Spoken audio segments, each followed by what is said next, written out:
Hi, I'm Jess. I'm a MRI assistant on the Isle of Wight at St Mary's Hospital.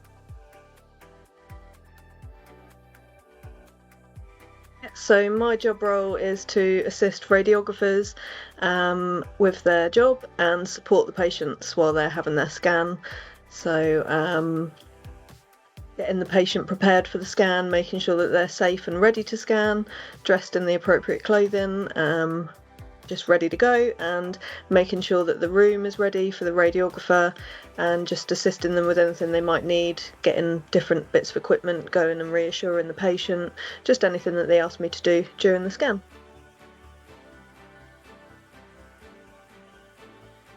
So a day in the diagnostic imaging department for me is dependent on which scanner I'm in. So we have inpatients and outpatients. I'm mostly in inpatients. It's quite fast and busy and I like that, so I'm in there quite a lot. I prepare the room, make sure that all the trolleys are stocked, all the equipment's ready and clean. We arrange the list for the day. I have to book porters, I have to book the appointment slots with the ward and make sure that they know to get the patient ready and prep the patient for the scan. I go and get the patient from the waiting room and I go through the safety screening questions with them, make sure that they're safe and ready to go, make sure they're dressed in the right clothing. We can't have any metal in the MRI scanner, so quite important to make sure that they're ready and that they're not taking anything in that's dangerous. And then I put the patient on the table, cannulate the patient sometimes, so get them ready to have contrast injections, and put them in position on the scan table, get them into the scanner, and then I go out into the control room and process the information for the radiographer.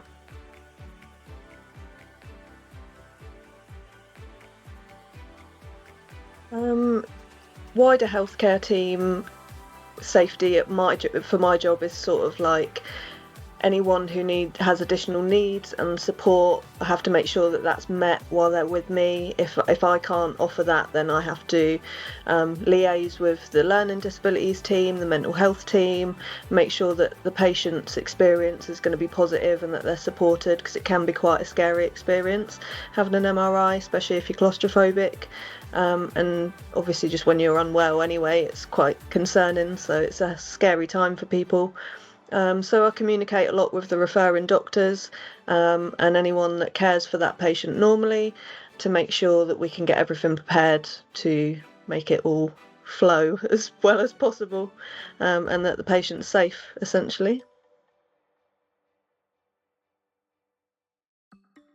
Most rewarding part of my job, I think, is we have sometimes a really short time with that patient, but you bond with them because they're having sometimes a really bad time or they're really overwhelmed, and you're that shoulder to cry on. So you have to make sure that even though you've just met them, you treat them like family and you support them as well as you can. And I love that about my job. I love making that connection with people. It makes me appreciate how important it is, even to strangers, just to be polite and kind and make sure that everyone's okay. And yeah, it makes you sort of feel a bit united with people. I like that. I find the scans themselves really interesting. So I don't want to do more, or I don't just want to be the assistant eventually. I want to be doing the scans, still have that patient contact, but just be able to do the scans and sort of really know what the scans mean and dig into it. It's just really, really interesting, especially MRI scans. They're so detailed, you can just see everything. It's just insane. So yeah, I love that. I want to scan, so.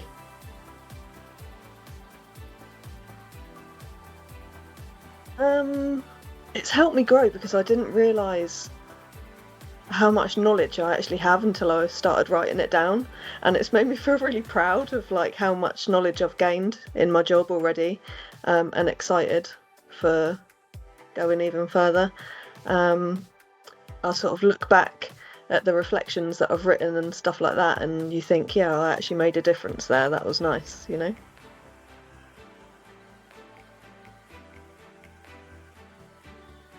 I didn't expect I didn't expect that I would be able to complete such big units and write so much.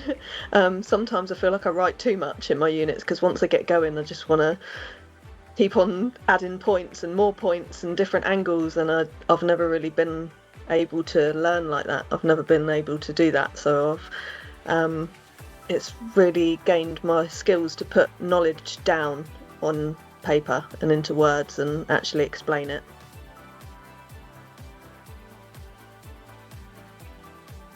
Advice for anyone starting an apprenticeship, I would just say don't doubt yourself, because I came into the start of it thinking, oh, will I cope? Will I be able to do it? Will it be too hard? Will they support me? And the dynamic staff have been so amazing, and the support has just been amazing. Anything you need, any adaptations you need, it's just brilliant. And yeah, just don't doubt yourself, because you worry about it and then actually you think, wow, I'm doing that. That's me.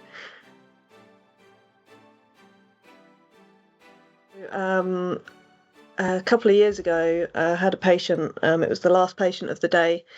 We were all about to get ready and go home after this one, so went and got her from A&E. She was a lovely lady called Barbara. I've spoke to her and asked if I could talk about her today. We're still in touch now. She came in as like a routine outpatient. She ended up having an X-ray. It looked a bit suspicious. They sent her to A&E. We found her from A&E. We got around and put her on the table. She had the first few images, and it became apparent that she had quite a large tumour pushing on in her C-spine, and she had nearly a cord compression, and it was very, very serious. And so they were going to talk to Barbara about that back in A&E, but I was quite aware that she had come as an outpatient. She was on her own, and she was going to obviously be very distressed. So I stayed with her. I went to A&E with her, and I just told her, you know, I can't talk to you about any information that has to come from the doctors, but I'll stay with you, you know, don't worry. And I held her hand, and I called her daughter, got her to come to A&E to meet us, and just as she got there, the doctor came and told her that it looked suspicious. It was likely that she had cancer and that she needed treatment quite urgently. And we really bonded over that experience. It was very upsetting for me. I'm never normally there for that part of the patient's diagnosis. They normally know about what's going on with themselves before they get to me, so that was really hard for me. But we bonded over that, and she asked if we could stay in touch. So I gave her my email. We emailed for a bit. She got my number, and now we message whenever she's coming in for treatments and things, and I run up to whatever department she's at and give her a quick hug. And yeah, she messages me and keeps me up to date with her treatments and stuff, and she's very, very lovely and very appreciative. So I feel like supporting her in that moment when she got diagnosed after just coming in for a routine scan probably did make a difference to how she coped with it. Just go for it. You'll make such a difference to people's lives. Even in that short space of time that you're with them, you impact their lives depending on how you treat them. And if you treat them well, then they really appreciate you being there. And just go for it. It's really rewarding. It's really great.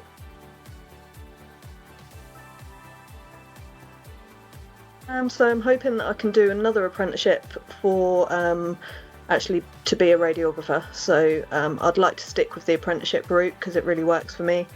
So I'm hoping that I can do like an AP, and yeah, just progress a bit further into doing actual scans.